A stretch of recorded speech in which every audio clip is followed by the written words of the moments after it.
Hey everyone, welcome to Crushing Classical, redefining a thriving classical music career. I'm Tracy Friedlander, and today we have a special holiday re-release of a Facebook Live interview that I did last week with Jessica Meyer, who is a violist, composer, and teaching artist from New York City. Jessica and I sat down and discussed her unique career and how she carved out income streams in a city like New York as a classical musician outside of the traditional job path. Creating a music career with your unique spin on it requires a skill set that Jessica has honed in on, and she explains how she diversified her skills so she could have freedom to create in her career. We also discuss the importance of networking and creating relationships in your career, as well as having the courage to say no when she knew she had to. Before we start, a couple of quick things. Please join the conversation at facebook.com/crushingclassical, as well as Crushing Classical on Instagram. If you love what you see, it would mean so much to us if you would comment on posts and share them with your classical musician friends and colleagues. And starting this week on Monday, we start the Audience and Impact Challenge on Facebook. This challenge is 4 enlightening days to explore what it looks like for you to build an audience and make an impact in the classical music arena. Engage with us, participate fully, and watch what happens. Join at facebook.com/groups/CCAI challenge. The link is in the show notes. Let's get started. All right. Hey, everyone. Hi. This is Jessica Meyer. She is our viola composer, educator friend, and she's the one from the stories yesterday. So we just met yesterday. It was really fun. Super fun. And I took her around, showed her around Raleigh a little bit. Raleigh. Yeah. She had buttered coffee for the first time. It did. That was amazing. Oh, my Instagram isn't. Poor connection. Hold on. Let me end this and start it again just with social media. Yes. No, don't share it. Discard. If I turn this off and turn this on. Sorry, guys. We're going to get started here. Okay. Now we're live on that. Okay. Okay. So, Jessica, how did you get started with the whole... Wait, first of all, tell me what you're doing here. Okay. Yeah, that's important. I am here because I'm having a piece premiered by the Civic Orchestra of Raleigh and conducted by Peter Aisman. And it's my first piece for full orchestra. It's called Actions Speak. So I'm profoundly happy about that. And I taught a class yesterday where somebody is in the orchestra and they're like, we all love your piece. So it's like, yay! That's great. Which is good. And you know it's good when people... Because the orchestra loves your piece. Yeah, you're good. Good. Pretty much. And so you said you did a class too? Yeah, so I taught a sort of a class yesterday, sharing my music with a 20th century music class at North Carolina State. And then today I'm going to Duke to do a seminar with the graduate composer students and plus anybody else who wants to come on networking and entrepreneurship and paving your own path in music. That's awesome. And you bring up networking and paving your own path. Mm-hmm. And yesterday, after our coffee, I said to you, wow, you got really hooked up here to do all this stuff. And you said, oh no, I hooked myself up. Mm-hmm. I hustled and got all these things. And so that's what I find really interesting. Like you got invited to do the thing with your piece, yes, with Civic, and then you were like, what else can I do? And you made those connections. So tell me a little bit about that, because here I am assuming, oh, she just got handed this stuff and no. You know, and so this is good to talk about, because I think in general, we don't always think further with that stuff. So yeah, I think I always love when I hear my colleagues like, yeah, I just get all these emails and then I just show up. I'm like, that's awesome. That's so not my life. I mean, I think I get handed maybe 20% of what I do. And then the rest are just things where I just... Maybe they're just posturing so that they look good. I don't know. No, I mean, I do believe there's some people that they're just busy and they're just running. Or maybe the universe just said that, I'm the kind of person that makes things happen. So that's why my life is that way. I don't know. I have no idea. All I do know is that I've done this several times before where I'm going someplace for one thing. And then I'm like, well, what am I going to do this whole time? Right. And then I start too late. And even this came up last minute. I mean, this commission came up over the summer. I wrote the orchestra piece in September. Parts went out October 1st. I mean, wow, it's November 15th. That's great. 17th, That's right really now. great. So I didn't have a lot of time, but I know that my new music group played at Chapel Hill a couple of years ago, where we played a piece of Eric Moe's, and my husband was doing something with the Horzowski trio, and they played, I think, at Duke last year for something. So it was just sort of emailing everyone, say, hey, who did you guys meet when you were there? And I just sent out a bunch of emails. So you kind of retraced your steps, like, oh, I remember, your husband made some connections, and you could just, And I was here and I played, and I forgot all about it. I'm like, oh yeah, I went to Chapel Hill, and then, I mean, nothing's working out for Chapel Hill right now because it was too late to figure something out. But, and then Peter connected me to the North Carolina Chamber Music Institute, because I do these workshops, helping any classical musicians start to improvise, not in like a jazzy,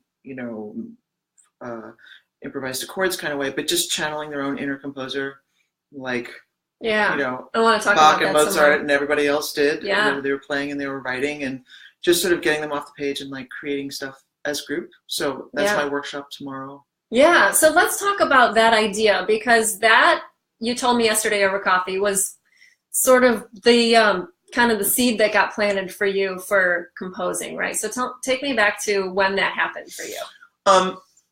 So I spent a lot of time as a child trying to process life through either listening to music or playing music.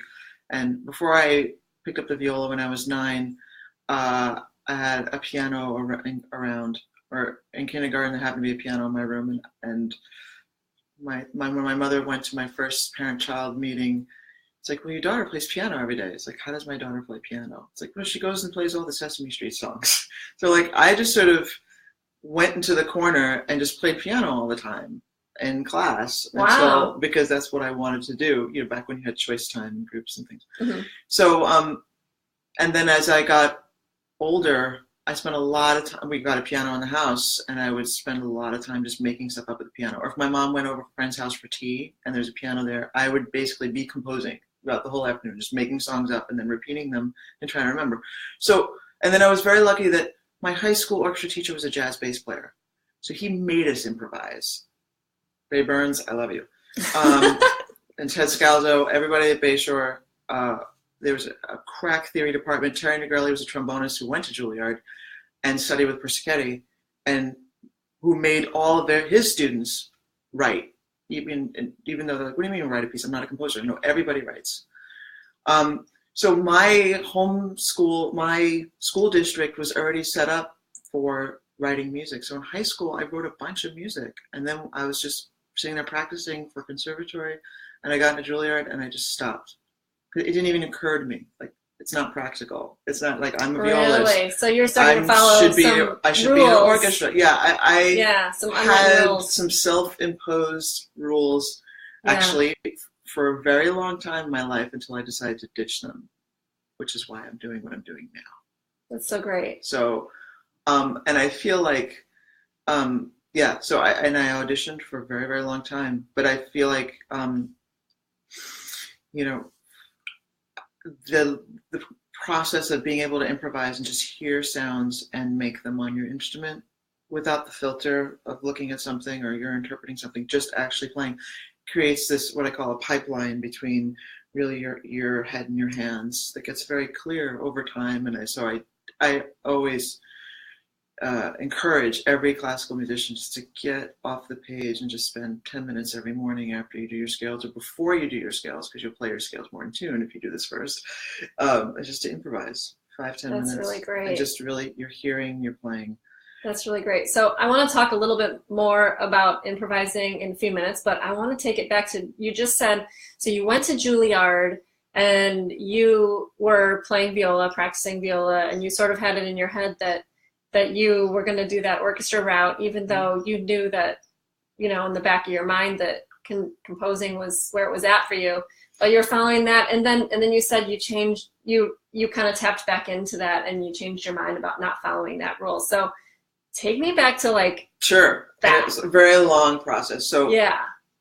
I didn't, and I don't even know why I just sort of shut down the whole composing thing. It was just more like I was thinking practically, like I'm going to Juilliard, I'm going heavily into debt to go to school, Mm-hmm. and I'm like thinking like when I get out, I can need a job, you know. Mm-hmm. And so, but I do love orchestra. And I studied with William Lenzer and studied my excerpts till blue in the face and taught excerpt class, and I took auditions and I came to the finals a couple of times. But it was just like after doing audition and audition and audition, and I realized that we're talking about me being more like a marathon runner than a musician. And so I thought over time, what do I really want to be doing? And at the same time, I married another musician. Then there's a whole thing, well, are we going to wind up in the same place? What's the other person going to do? My husband's... That's a real issue for musician couples. We were sorting that out. And then... Yeah. But we had to just get going because we couldn't just hang around. So we were in New York, and I was doing a lot of teaching artist stuff to pay the bills. And I started a new music ensemble. My husband and I both played a lot of new music. And that's when we started Counter Induction, and we've had that group in New York for going to be almost 20 years. What's it called? Counter Induction. Okay. It's in New York. It's with Miranda Cookson and Karen Uzunian and a lot of great players and a lot of big composers. We're a composer-performer collective. So funny, because I was the player before I was writing. I played so much new music, interpreting new music alongside composers. So that was sort of my education. Yeah. Of what to do, what not to do, what's practical, how a score should look like, how parts should look like, what's idiomatic, what's effective. But what I'm saying is that I was auditioning for a while, and I couldn't wait for the phone to ring. I had to make my life happen. I had to make money happen. So I was teaching art. I was teaching artists. My artistic outlet, my playing outlet was Counter Induction, which is a business essentially. You're starting a nonprofit. You're raising money. You're writing grants. I mean, so you just took that on as before you got a job in an orchestra. You said, okay, I can't wait. Even before you went the composer and the route that you're doing now, right? You were still like, okay, I got to do something. Got to do something to make myself have a place to play. And did you start freelancing in New York? So this is a good question. So I remember very clearly my first day at Juilliard, where Shirley Greiser sat us all down as freshmen. It's like, you guys, you're at Juilliard, and, it's chosen, everything's going to be great. And that's so far from the truth of how life works. I mean, nobody told us how important it was to build relationships and show up to concerts and all of the things you do at school. Had I known that, I probably had a very different career. But my husband and I had each other. We talked to each other. We were each other's best friends. We had a couple other friends, but we didn't really go out, We also didn't really have money to go out, but it was one of those things, like, it's a catch-22. If you're not visible, people don't know to call you, and then so on and so forth, and it's a domino effect. So now, like, I tell people that I mentor now, it's like, okay, so maybe you're not going out to dinner, but maybe you're going out for tea, or like you're going out for a beer or something like that, but you got to show up. You have to show up for your colleagues. You have to show up to concerts. You have to be visible, and you have to be doing stuff. You need to be putting content out there. Now that you have your web, it's much easier to do that. Right. Much easier to be visible. So when did you get to the point? I know we talked about too. So just say I wasn't freelancing because nobody was calling. Oh. Nobody knew who I was, or my husband. Well, in New York, so that's why we had to start our own thing. Oh, I see. So that's my point. Had I known all of that, then I maybe would be freelance, but I did wind up freelancing later after I figured out how it worked. Okay. Then I got to call people up and show up and ask them for coffee and say, hey, can I sub for so and so? And it's such a big scene there. I mean, it's not like you can just be there and it happens, So wow. So, but then when did you realize? You said that at a certain point you felt like maybe you weren't able to tap into your own creativity as much as a player. Not in your own ensemble, but just in orchestras, in like existing orchestras. Well, I keep trying to explain this to my husband, because my husband plays clarinet. So there's either first clarinet, second clarinet, and there's one on a part, and there's a fair amount of creativity there, for the most part. I mean, you still have to defer to the principal, and you still have to blend as a section. But as a section violist, you you could be a fantastic, great player, but it's not your job to stick out a section. Some of the best viola sections I've ever been in, you couldn't tell who played what because you were so tight and you all blended in the same stroke. That's and everything the like that. The job is about uniformity. Then there is the musical expression of which if when you're in an orchestra, it depends on. It's like working in a school. It all depends on the administration. You know how you're feeling from the top down. If you're a conductor or an administrator or a principal or wherever you're working, a boss, a CEO. If you have somebody who is doing this and empowering their workers, you're going to get a different response than ones that are doing this all the time. Do this. Yeah. So if you're in an orchestra with a conductor or a business with a CEO or a principal that's really getting the best out of the people who are working for them, then it feels like a really empowering situation. Right. If that's not the situation, you know it and you feel it, and it's hard to be creative. I loved leading sections because that at least had some creativity and how I can lead a phrase and people would lead a phrase with me. But those are all few and far between, and those decisions aren't yours. Exactly. You're just whatever ends up being there. Totally. So I think that's the main reason why I stopped auditioning, because I did see at one point an audition in the paper that if I dropped everything and practiced my ass off, I had a shot at getting.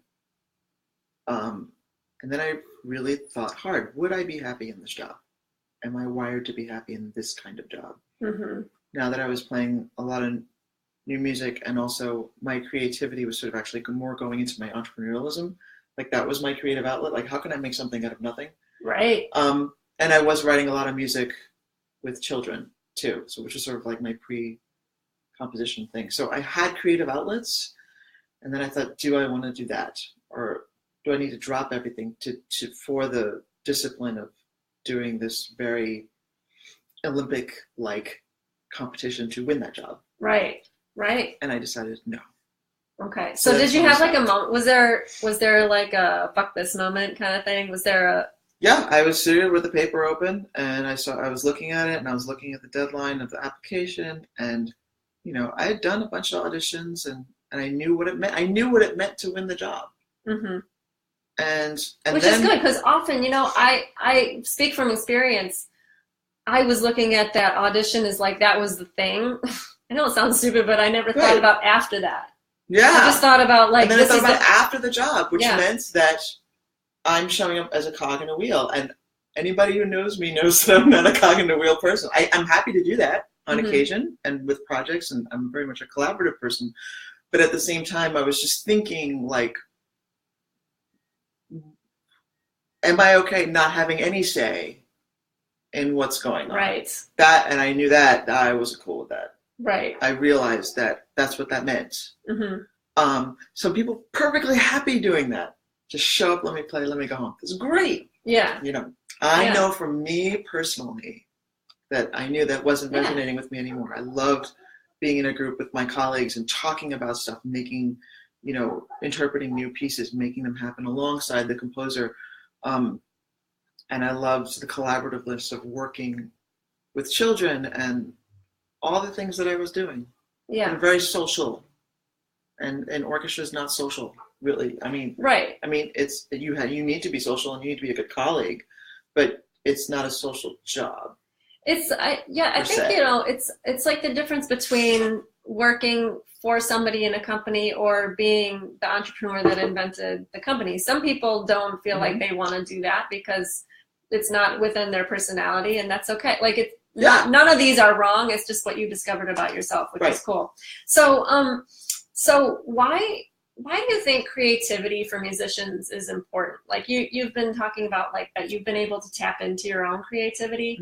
What have you found that you've seen through, the work that you've done with people and coaching them and guiding them through workshops? What do you find is what's important about that for people? I feel like the more people are in a state of flow, the happier they are.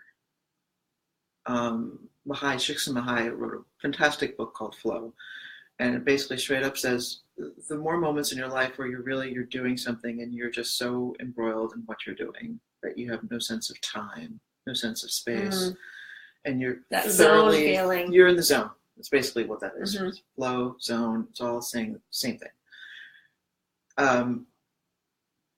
The more your moments in your life where you're really doing and you're present and you're just being, those are usually the happiest people. And I find that usually it doesn't have to be writing music or anything or improvising. It could be, making a meal. It could be like gardening. It could be whatever you're creating. Yeah. Thing is. So I feel like for a lot of musicians, it's so easy to get bogged down with like trying to make whatever's on the page perfect. When in fact you're, and it all depends on the kind of job you're wanting to do. And then it all depends on the colleagues you're surrounded by. And then the attitude of the colleagues you're surrounded by. And it could steamroll. So much. And I think there's a lot of, I think that the reality of making a life in music is filled with moments that don't remind us why we picked up an instrument to begin with. Totally. That is so true. That's the thing. Oh, Eileen wrote, totally cog in a wheel. Exactly. Never wanted that in my own career. Yeah. And I was a no to being in an orchestra. Yeah, that's where you were. And I remember that. And when I knew that about you, Eileen, I was like, is that possible? Because that was when we were in youth orchestra when we were younger together, and it didn't back then. All of us didn't know that was possible. But the thing is, here's the other thing: it's the business model that's the problem. Because some of my most profound moments have been in orchestra. Yeah. Yeah. When you've got everybody playing, and especially violas, we're always in the middle, so we're always it's so cool to be surrounded by that much sound at the same time. Yeah, and I'm not saying, I love orchestra. I think the model that's here in America, like you have a job, right, and you're supposed to be all fulfilled by this one thing. I know. Whereas in Europe and different places, you have time off to play chamber music. You have time off to do it is inherent. They're more looking for the complete musician. Yeah. And I think just America in general is, has followed straight up from working hours to how our educational systems are created is very much an industrial revolution model. Right. Kind of factory-like, if you will. So you're trying to put something that's supposed to be a spiritual, artistic endeavor and shoehorn it into a factory model of how we're supposed to get paid and live a life and retire. Yeah. So can there be a mix of everything? Sure. One could have a regular orchestra job and then have what you're doing, creating this new music ensemble here in Raleigh. Yeah. Have that feed a different part of themselves, have this job feed this, But I think it requires a person to wear a lot of different hats and embrace a lot of different parts of themselves, and then also go beyond getting the phone call, showing up and playing and putting it back in the case. Right. So that's the thing. Right. You only get out of it what you put in, and if you know that the orchestra scene is not working for you, if there's a way to have that only be a part of your life and make sure you're supplementing that with other things. Right. That's the most important thing. And at the end of the day, it's all about who you are artistically and not letting that spark die. Yes. And I think we've all been around people where their spark has long died. And don't know anything else to do, so they keep doing this. And then they wonder why people aren't excited to go watch orchestra concerts. I know. So, or people just who are not excited. You're not invested. If you're not invested in what you're doing, how do you expect other people to be invested in what you're doing? So exactly. But I mean, this is not just for music. This is for everybody, every career, everything. Yeah. It's basically a lot of people doing what they think they ought to be doing. Right. Instead of what do you want to be doing, what do you need to be doing? So for me, how I came to composition came back to it really is because in my 30s, I was always feeling like something was missing. I gave birth to my son, and by trying to figure him out, it basically forced me to figure myself out. And I started writing. I felt that I had that burning need to write like I did when I was a kid, to process things. And that's when I started improvising at the piano. I bought a piano. I did couple piano things. I tried I threw a lot of things at the wall that didn't stick. Like I had a songwriting partner for like a hot minute. I was doing this, but then I saw Reggie Watts do a stand-up comedy in Brooklyn, and he had a looper, and I was like, I want to do that just with viola, And so then I started writing. I wrote my first piece of music for this machine that just keeps repeating what you're doing, but you could layer things in different ways. That's it. So that's how you started? That's how I started, writing for myself. So I could do all the things I love. I love drumming. I love playing a lot of crazy things. I love groovy stuff. And I started writing for looper, and then I didn't write anything for like a year or 2 years. I knew when the next piece I was going to write, and it was in there, and I was afraid to write it. It was really interesting. Like I really put it off for a long time. And then once I wrote that piece, then everything just started pouring out. You let the floodgates open. Yeah, it was just because everyone's like, you need to write more stuff. And I just kept writing. That's great. That's great. Then you got validated, essentially. Like, it did. Because it resonated with people, and then it inspired me just to keep going. And, and again, this is not something that paid money at the time. Right. But then I was able to turn it into something that did. Right. So let's talk about that. So now you've created a career out of a number of things that you've already mentioned. Can you outline what your career is like what all the things that you do? Like maybe just tell us all your streams. Okay. So for a long time, I was a teaching nurse for Lincoln Center and Carnegie Hall, where I would go to schools and colleges to prepare people to go see concerts. Oh, how did you get that? That's because out of necessity. I graduated and I wasn't freelancing. But I did a community service fellowship at Juilliard, where I was thrown into a middle school and had to make up like 30 lessons all by myself. And about getting kids making music, thinking about music, then listening to music, classical music. And then I auditioned to be a teaching artist. And that's just a long part of my career that I did. So I had all these workshop chops. And that's when, around the time I started composing for looper, is when I started doing my workshops on networking and stuff like that. Because there's a lot of people that will come and talk to you and lecture, but that's not, I'd rather come and have everybody do things. And so, really teach themselves and in the moment. Yeah. So, and I saw that, in 2009, there was a collapse in New York where everything died and everybody was freaking out. But in the business that I run for I send out musicians for weddings and parties. That was sort of a cornerstone gig I had, also with being a teaching artist. Did you start that too, or? I started after graduating. I started the wedding business or the event business. That was smart. Yes, it was one of the smartest things. People don't stop getting married, I'll tell you that. No. Right? And also, now that the business is almost 20 years old. You're established. I'm established. I have a huge reputation. I've got press. So my whole business is word of mouth, and I don't spend any money on advertising. Oh, wow. So, but that's because it's a mature business. Weddings, bar mitzvahs, etc. Mostly weddings, sometimes private events. But even that, it's like freelancing. It's all relationships that I built over here. Sure, the internet's allowed me to place a lot of ads for free, or like on The Knot and Wedding Wire and things like that. But at the end of the day, it's still a third party, whether it's a review online or somebody else that says, you need to talk to Jessica because she could do this for you, and it was great. And that's the same thing in freelancing in a town. Somebody else is vouching for you before you ever get that phone call. Right. Always. They're not just looking you up and seeing your name. They have had to hear of your name first. So in business and in freelancing as a musician, it's all the same kind of thing. In any job, the person that's going to get the attention whose resume is going to be on a desk is the one where someone else said, oh yeah, I know their work, and so-and-so can vouch for their work.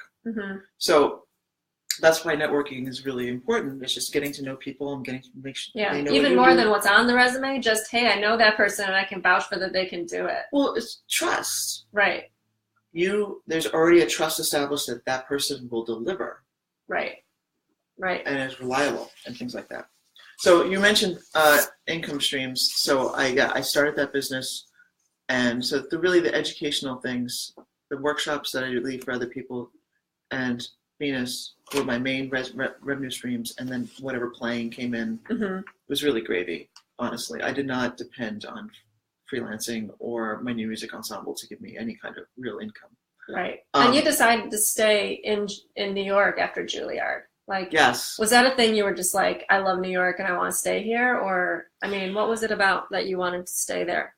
For me, it's like all of our colleagues were there as far as we were building the ensemble with, and there's a very vibrant new music scene there. So it was where I felt that we belonged at the time. So it didn't really occur to us to try to move, because if we moved someplace else, we'd have to have a cornerstone job that we're moving to. Right. Like an orchestra job or and you were already there. So. Or yeah. And we were already there. We had an apartment and we're fine. Yeah. So how this got to do what I'm doing now? When I started writing for myself as a looper, I was also realizing that I really needed to embrace my own artistry, and I started also to phase out the kinds of teaching I was doing. Instead of teaching other people to get ready for other people's concerts, I wanted to teach them to get ready for something I would play, by also helping them embrace their own inner composer. Okay, so you turned your teaching around too. It wasn't just teaching viola and orchestral excerpts. But... Yeah, no, I never taught viola. Just another thing. I always so that's this whole field of teaching artistry exists out there, where someone like me or anybody will go into a classroom who's a musician, and if the kids are going to go see a concert of Beethoven quartet, I'm not going to go lecture about Beethoven was born at this time and you should listen to this theme and this theme. Kids we're talking about rhythms, and kids are in groups and they're with drums and they're making their own rhythms and their own motifs and they're passing them around like you would in a Beethoven quartet. And then they go see the Beethoven quartet. Oh, interesting. So I did that kind of work for a very long time. So now my income streams are teaching other people how to do that. And I do a lot of composition workshops for Carnegie Hall and at Caramore, where kids will come in and they'll visit for a day and we'll write music together and we'll perform it. I also do stuff in the Middle East for Juilliard, where I consult and advise teachers on how to do this kind of teaching. So I sort of just was able to take all the things I was doing before and parlay it into something new that was more relevant to me. But I still had years of building up all those chops before I can parlay it to something else, is my point.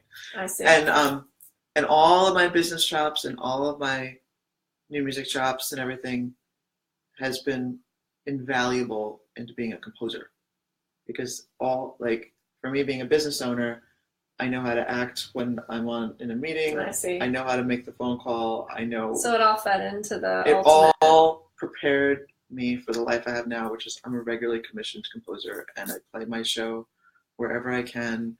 Or right now I do a lot of site-specific work where I'll go to a place and I'll write something that I can perform while I'm there. So I did that this summer at the Tank in Colorado. So it's just me realizing what I want to do. Just doing it, and I'm not relying on any one income stream to make it happen. Right. Ever. It's like diversifying, and so that makes people nervous. I mean, I'm okay with living with that risk, because I've been doing all these things in different forms long enough that I know the money will come in,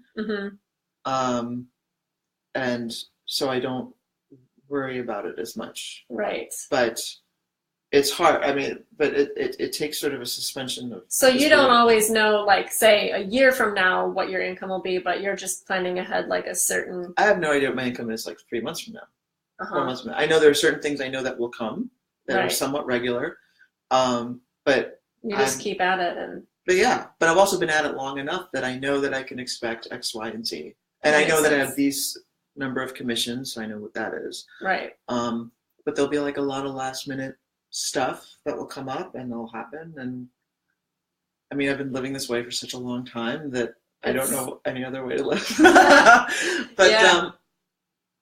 But I think I was able to have the courage to commit to saying no to certain gigs and everything like that. Yes. When I made the commitment, like, no, I need to be writing here, and I know that if I just stick with this, it will be replaced. And I left a very big job. I mean, it wasn't a big job. It was still very freelance, but I left Lincoln Center and working for them because it just was not working for me anymore. And I really needed to make sure my educational work was clearly connected to me as an artist and helping everybody else embrace their own artistry. And I left, and it was a big ruckus. And but 3 weeks later, I got the Juilliard job. So I feel like when you have the courage to leave things that are not working for you, things kind of can work something out. But you have to also just know about yourself, like why you're leaving. And what was the Juilliard job then? How did that? That's something they're looking for, teaching artists. So everything I've been doing for 20 years as an educator, Juilliard just happened to have all of these. They have a collaboration with these private schools that all wanted teaching artists to come and embrace a certain kind of way of teaching music in their schools, and they needed people to go implement it. And so it was just like one of those things where one door closed, another door opened, and I was just receptive to going. Right. But then again, like I couldn't do that job like 10 years earlier because I hadn't had all of that other experience. So I feel like what's interesting about musicians' lives is that I think, well, it's not just musicians, anybody. It's just to keep growing.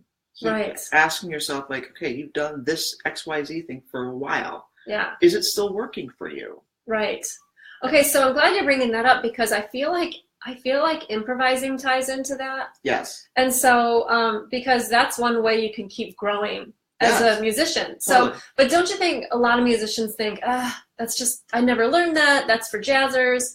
It's not for me. I don't know what you're talking about, Jessica. I'm going to go over here and practice my skills. People are definitely afraid of it. And I mean, Bach, Mozart, Beethoven, all those guys improvised. Improvisation was part of the classical training for a long time, and then somewhere along it got dropped. Mm-hmm. Everybody improvised their own cadenzas. Right. I don't know when this all happened, but it did. So, hi, doggy. So, and I think honestly, it's somehow tied into our sense of perfectionism that got developed a long way. And I'm not saying I'm not saying it's a bad thing to want to aim to do something as, wonderfully as possible. But this idea of like perfection, it's pervasive, actually puts a pressure on yourself to not actually play as well. And I know what it means to just execute something so much, but when is it about being perfect, and when is it about expressing the thing that music was created to begin with? Right. To express. Right. So that's I think, what have you seen come from musicians who open their mind, like maybe someone who thought, I don't know, I'm not going to do that actually tried it or worked with you? What came from that for them? Do you have any examples of that? Well, I did a thing this summer where Carnegie has these two national youth orchestras, and they were all together and work at this big powwow, talking about community, and all 250 of them. And I led them in a quick improv activity, which was like, okay, play your favorite notes on your instrument. Okay, now play middle C. Okay, now play middle C really, really loud, really soft. All right, play it in a different range. Like a guided improvisation. It was a guided improvisation. Yeah. Play around with how many different ways you can play that note. Okay, and then we had come up with a list of things that artists are expressing when they write. Mm-hmm. So, and they came up with this list. They came up with things like emotion, think like, what's personally going on in their lives, social justice, what's going on in the world, a certain passage in a book, quotes, feelings, philosophy, like, things that people are inspired by when they write. It's like, okay, let's think of, and they came up with very specific ideas, like, deep anger. It's like, okay, how can we play this middle C in a way that's profoundly angry? What are the choices we're making with sound? Because that's really all composers are doing. We're making choices with sound.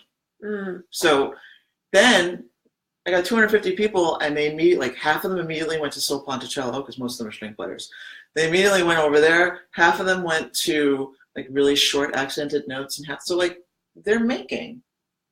So then afterwards, they all got into groups, and everyone wrote on a postcard, what they were going to write about, like the thing that if they were to write what they would write about, and they all put them in a hat, and each group picked a card, and they had 20 minutes to go make something with a beginning, middle, and end that had to express that thing. And then we're filled with like all of these groups like very happily working together to solve a problem. And I just feel like people forget on the collaborative nature of making something and brainstorming and the energy that happens. Solving a problem. And solving a problem. It's really, as a composer, you're solving a musical problem. That's what you're doing. Yeah. So they were all sitting there in flow trying to figure this out. And I think that that's different than, it's a different kind of experience than practicing to get something right. It's a different kind of experience than performing. It's just channeling a whole different part of yourself, which essentially your whole life is one big creative endeavor, because really you are in the driver's seat of your life, regardless of whether you think circumstances can dictate certain things, and they do influence certain things, but really your life is pretty much up to you. Yeah. And that means you're being creative your entire life.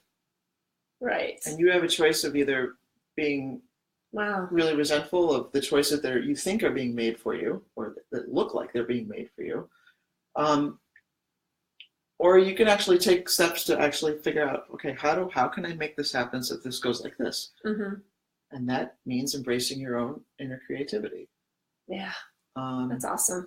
So that's why we have a lot of problems right now in schools, because I've watched over the past 20 years, progressive education really had its high point right before 9/11, where there's a lot of collaborative learning, not top-down learning, but kids were teaching each other, teachers were more facilitating. And then once we got into, certain things passed down from the government, and testing became the forefront, and knowing the right answer became the forefront, you had a lot of people then not striving to know what, not given the space to figure out things by themselves with multiple answers, totally. Yeah. Or being able to live with ambiguity, or any, like, it was like, no, do you know the answer? Oh, well, let me Google the answer. Because it has to be right. Yeah, so you can get a good grade on the test. So we're slowly... And classical music is a lot like that. Like, because you're auditioning and you have to get it right, so you can pass the test so you can survive. Right. Because that's what you're supposed to do to get that job. That's what we're told that we're supposed to do. Right, exactly. So it's difficult. And then you have orchestras that are having a hard time really connecting with their audiences because they're worried about money. And so they're going to program the things that are going to get people that are safe. Yeah. And that are going to get people there, as opposed to taking a risk, like the wonderful lady who left the Philharmonic to run the LA Phil and completely changed their whole thing around. Now she's going to be back at the New York Philharmonic. Yeah. She changed the whole thing, and that was, again, out of the box creative thinking. Yeah. They fill the Hollywood Bowl every time they play there, because they knew it's like, all right, let's make these people pay. Yeah. But, if there's a 15-year-old... She was the one who took the chance on Gustavo Dudamel. Sure. Like, he was like a kid who had no experience. There's no risk, there's no reward. And I think that's a general life thing. If you're not willing to take risk, there is no reward for what you want. And absolutely. Taking risk means doing things that are not safe, that you know that there's not the answer. or Right. the expected outcome. There were multiple outcomes. Exactly. So true. So Jessica, what do you have to promote? Because you had mentioned you have a TED Talk, and I'm going to post it on Crushing Classical page because I didn't even realize that you have a TED Talk, which is so cool. So I'm going to post it on Crushing Classical today. But what other things do you have going on that you want to promote? I mean, not so much promote, but I mean, if anyone wants to check out my music, if you go to my website, jessicameyermusic.com, and look under composer, I've written a lot of small chamber music. If anyone, if you contact me and say you watched this live video, I'm happy to send you a PDF of any of my music. Awesome. And that's pretty much it. Just listen, share, and if you know, and a favor I would like to ask you, if there's something that Crushing Classical should know or people they should connect with in order to get this out there, because I feel like this conversation is really important about embracing who you are and what you need to be doing at different times of your life, and not expecting everything just to be the same. Or if you're unhappy, letting it be the same. Right. And how to give yourself the skills to sort of like work yourself out of it, then, share it on this page so that other people can see it. Exactly. Yeah. Awesome. Great idea. Who in the world of classical music is inspiring you right now?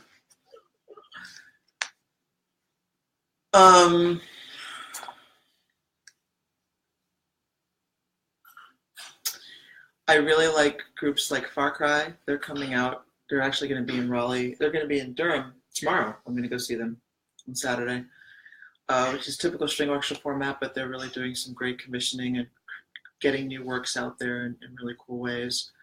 I'm really inspired by different groups of people coming together to create something new.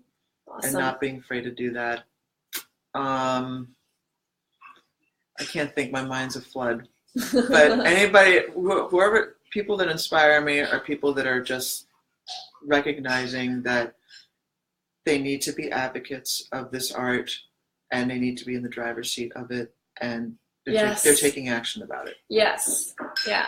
And if you're watching and you happen to be in Raleigh, Jessica's concert is on Sunday. Well, it's the Civic concert, and your music is on there, and I'm going to go. I'll do some Instagram stories on it so that you can see a little bit of the action. And, well, that's it. Thank you so much for joining us live today. So exciting to be live on Crushing Classical, our very first live studio podcast. Studio with coffee. Live living room instead of studio podcast. So thank you so much. Thank you, Jessica, for being here. This is really fun. It's super fun. Plus, it's really comfortable and easy to talk when it's not like a delay on a call. Yes, that's true too. So thanks a lot, and we'll see you next time. Bye. Thank you for listening today. Hey, listen, I have a huge favor to ask you, and it will only take a few seconds. If you like this show, one way that you can let us know is by writing a review on iTunes and subscribing to the podcast. Writing a review will help other people to find the podcast and help us immensely. It will only take a few minutes. Just head over to iTunes and search for Crushing Classical. There, you can write a review and click subscribe. Thanks again.